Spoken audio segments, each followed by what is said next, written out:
बच्चों welcome for your new session.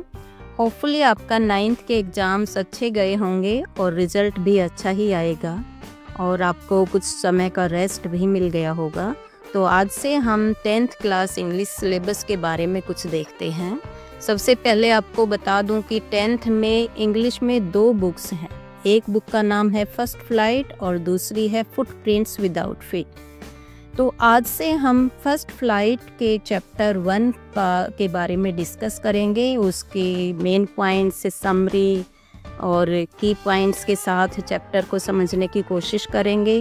हो सकता है कि इससे आपको और अच्छी अंडरस्टैंडिंग मिल जाए चैप्टर की। और ऐसे ही हर चैप्टर के क्वेश्चंस और समरी मेन पॉइंट से रिलेटेड वीडियो बनाने की कोशिश करूँगी ताकि आपको चैप्टर को सिलेबस को समझने में काफ़ी हेल्प मिलेगी इससे और आप अपनी अच्छी अंडरस्टैंडिंग बना पाएंगे। तो चलिए देखते हैं। सबसे पहले हम लेसन 1 के बारे में देखते हैं जिसका नाम है अ लेटर टू गॉड।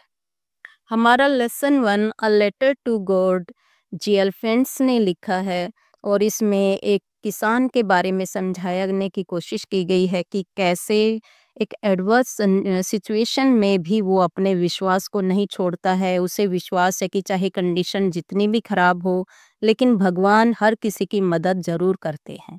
जैसा कि उसकी क्रॉप खराब हो जाती है बट फिर भी उसे एक उम्मीद है कि भगवान उसकी मदद ज़रूर करेंगे और भगवान से मदद लेने के लिए वो लेटर लिखते हैं भगवान के नाम पर।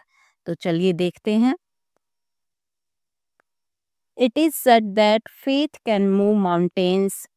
A letter to God by G.L. Fencks is about farmers' unflinching faith in God. यानी ये जो चैप्टर है ये एक किसान के विश्वास के ऊपर ही लिखा गया है। यानी एक किसान का कैसे विश्वास है कि चाहे कुछ भी हो भगवान मेरी मदद ज़रूर करेंगे।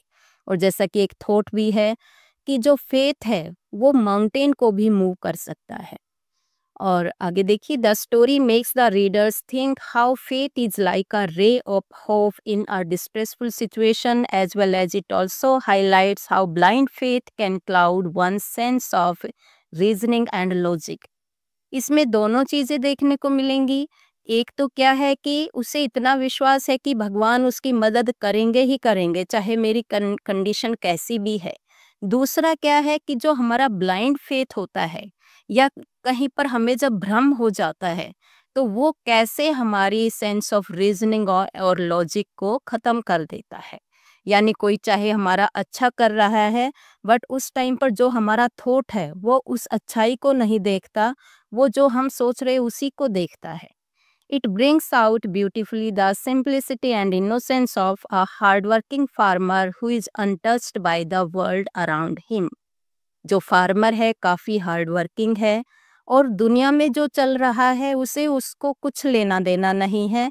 वो सिर्फ अपने खेत में मेहनत करता है और भगवान में विश्वास रखता है कि अब मैंने मेहनत किया तो भगवान मुझे उसका फल देंगे ही देंगे। तो चलिए अब हम इस चैप्टर के की पॉइंट्स के बारे में देखते हैं। की पॉइंट्स में फर्स्ट क्या है कि Lencho is an honest farmer whose fields have a rich harvest of ripe corns. Lencho ने काफ़ी मेहनत की है, अब उसकी फसल पकने को आ गई है। तो दिन भर वो मेहनत करता और बहुत ही ईमानदारी से मेहनत करता है और उसे उम्मीद है कि अब फसल पकेगी तो उसके घर में कुछ पैसा आएगा। He is awaiting a good rainfall for his crops. यानी फसल तो अच्छी है बट उसे लगता है कि अगर थोड़ी हल्की बारिश आ जाए तो उसकी फसल और अच्छी हो सकती है। लेकिन होता क्या है कि बारिश तो आती है और उसे बड़ी खुशी भी मिलती है बट जल्दी ही वो बारिश हेल स्टोन्स में चेंज हो जाती है। यानी ओले गिरने शुरू हो जाते हैं बारिश के साथ साथ में और उन ओलों की वजह से जो उसकी फसल बिल्कुल पक गई थी वो बिल्कुल डिस्ट्रॉय हो जाती है। He had strong faith in God. अब फसल तो बिल्कुल डिस्ट्रॉय हो गई, एक पत्ता तक नहीं बचा, लेकिन अब उसे सिर्फ एक विश्वास है कि भगवान उसकी मदद ज़रूर करेंगे कि मेरे पास फ़िलहाल कुछ भी नहीं बचा है, पूरा साल मेरे परिवार का गुजारा कैसे होगा। तो उसे याद आता है कि कुछ भी हो जाए भगवान मेरी मदद ज़रूर करेंगे और इसी के साथ वो सोचता है कि भगवान मदद करेंगे तो मेरा परिवार भूखा नहीं मरेगा, क्योंकि फसल तो पूरी डिस्ट्रॉय हो गई है, अब खाने को कुछ है नहीं। और इस विश्वास को माइंड में रखते हुए वो एक लेटर लिखना स्टार्ट करता है गॉड को। और क्या कहता है अपने लेटर में कि भगवान मेरी फसल खराब हो गई है, मेरे परिवार के पास पूरा साल खाने को कुछ नहीं है, इसलिए मुझे 100 पैसे चाहिए। वो प्रॉपर रीजनिंग करते हुए बताता है कि 100 पैसे क्यों चाहिए। एक तो ताकि मैं अपने खेत में नए बीज बोने के लिए उनको खरीद सकूं, दूसरा कि जब तक नई फसल पककर आएगी तब तक मैं अपने परिवार का गुजारा चला सकूं। तो इसके लिए वो 100 पैसों की डिमांड करता है लेटर में। A postman who sees the address hands over the letter to the postmaster. Lencho किसान का नाम है, उसने लेटर को लिखा और जहाँ एड्रेस लिखते हैं वहाँ उसने लिखा गोड और पोस्ट ऑफिस में उसको डाल दिया। तो जहाँ जो पोस्टमैन है, जैसे ही उसने सभी लेटर्स को निकाले तो उसने एक एड्रेस देखा गोड, और वो हंसता है और पोस्ट मास्टर के सामने वो लेटर लेकर आता है कि देखो कोई भगवान के साथ कोरेस्पोंडेंस करना चाहता है, भगवान के नाम किसी ने लेटर लिखा है। अब जैसे ही जो पोस्ट मास्टर है उन्होंने लेटर को खोला और देखा कि इस लेटर में सिर्फ वेल विशिंग ही नहीं है, जो लिखने वाला है वो कुछ और भी डिमांड करता है। जो पोस्ट मास्टर है काफी काइंड हार्टेड मैन था वो, और उसने सोचा कि इस व्यक्ति का विश्वास भगवान में इतना है कि उसको इसके विश्वास को तोड़ने की बजाय रखना चाहिए। और उसने अपने पोस्ट ऑफिस के एम्प्लॉय के साथ मिलकर उस फार्मर की हेल्प करने की कोशिश की और सोचा कि भी उसने 100 पैसे मांगे हैं तो जितना मैं कंट्रीब्यूट कर सकता हूँ एटलीस्ट उतना करूँ। कुछ उसने पोस्ट ऑफिस के एम्प्लॉय से लिया, कुछ अपनी सैलरी का हिस्सा दिया, कुछ और फ्रेंड्स से। ऐसे करके वो सिर्फ 70 पैसों ही इकट्ठा कर पाया, क्योंकि लेंचो ने तो 100 पैसों की डिमांड की थी। और वो 70 पैसे उसने एक लिफाफे में डाले और लेंचो के नाम ऊपर एड्रेस लिख दिया लेंचो और रख दिया। और he puts 70 pesos in an envelope with a letter in which only God is written। यानी उसने एक एनवेलप लिया और जो पैसे 70 पैसे उसने कलेक्ट किए थे उनको उस एनवेलप में डाले और नीचे लिख दिया गॉड की, गॉड की तरफ से वो लेटर आया है। और जैसे ही लेंचो नेक्स्ट डे आता है, मतलब नेक्स्ट वीक आता है पोस्ट ऑफिस में ये जानने के लिए कि क्या उसके नाम का कोई लेटर आया है, तो जो पोस्टमैन है वो लेंचो को लेटर देता है। तो लेंचो का इतना विश्वास था कि उसे हैरानी नहीं होती कि भगवान ने उसके नाम से लेटर लिखा है। वो लेटर को ले लेता है और क्योंकि उसका विश्वास इतना है कि भगवान उसको डिनाई करेंगे ही नहीं, उसके नाम का लेटर जरूर आएगा। और जैसे ही उसने लेटर को ओपन किया और पैसों को काउंट किया, क्योंकि उसका विश्वास था कि भगवान उसे बिल्कुल मना नहीं करेंगे, पैसे जरूर भेजेंगे। लेकिन जैसे ही वो पैसों को काउंट करता है तो उसे बड़ा गुस्सा आता है, क्योंकि उसने तो 100 पैसों की डिमांड की थी और एनवेलप में सिर्फ 70 पैसों निकलते हैं।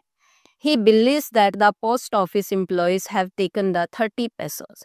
उसे ऐसा लगता है कि जो बाकी के 30 पैसे हैं, भगवान ने तो 100 ही भेजे होंगे, लेकिन ये 30 पैसे पक्का इन पोस्ट ऑफिस में काम करने वाले लोगों ने निकाल लिए हैं। और वो उनको क्या कहता है, बंच ऑफ क्रूक्स, कि सारा ये निकम्मों का ग्रुप यहाँ बैठा हुआ है कि भगवान ने मेरे लिए तो 100 पैसे ही भेजे थे, लेकिन ये 30 पैसे इन्होंने निकाल लिए हैं। He writes back asking God to send the remaining 30 pesos directly to him because the post office employees were a bunch of crooks।